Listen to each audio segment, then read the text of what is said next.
জামাতের আমির বলেছে আমেরিকা তাদের পরীক্ষিত বন্ধু, কিন্তু আমেরিকা বাংলাদেশের জনগণের বন্ধু না, শুধু জামাতেরই বন্ধু। কারণ আপনারা দেখেছেন 1971-এ যে মহান মুক্তিযুদ্ধ হয়েছিল, সেই মুক্তিযুদ্ধে আমেরিকা পাকিস্তানের পক্ষে সপ্তম নৌবহর পাঠিয়েছে, রাশিয়া বাংলাদেশের পক্ষে সপ্তম নৌবহর পাঠিয়েছিল।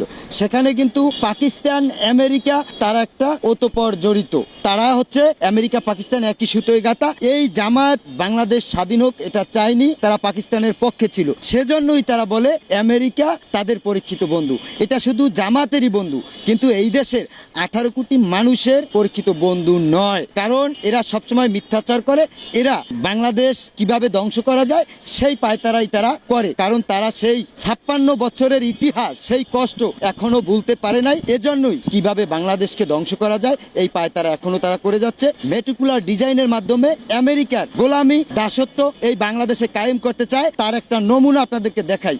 এই স্বাধীন সার্বভৌমত্ব দেশ, এই দেশে সংসদ ভবনে আমেরিকার যে স্বাধীনতা দিবস সেটা পালন হয়। তাহলে আমরা কি আমেরিকার কোনো অঙ্গরাজ্যে আছি? বাংলাদেশে বড় বড় হোটেল রয়েছে, সেই হোটেলে পালন করলো না, কিন্তু তারা সংসদ ভবনে পালন করলো।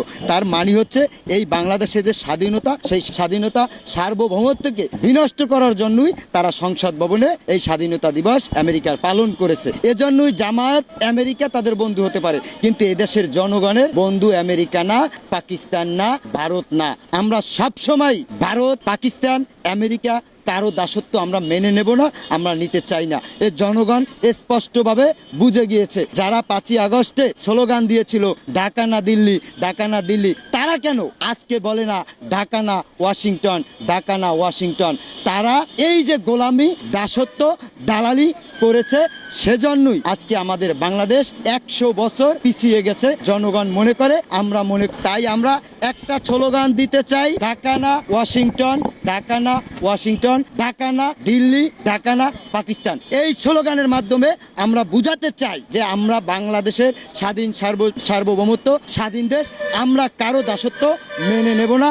এই জনগণ চায় তাদের অধিকার নিয়ে বাঁচতে, এবং আমরা চাই এই স্বাধীন লাল সবুজের পতাকা এইটা নিয়ে সারা বিশ্বে আমরা মাথা উঁচু করে দাঁড়াতে। কারো দালালি করে নয়, কারো দাসত্বের তাবেদারি আমরা চাই না। আমি জনগণকে মেসেজ দিতে চাই, এই বাংলার মাটিতে যারাই দালালি করবে, যারাই কোনো রাষ্ট্রের এজেন্ডা করবে, যারাই দাসত্বে পরিণত করবে, তাদেরকেই আমরা রুখে দেব ইনশাল্লাহ।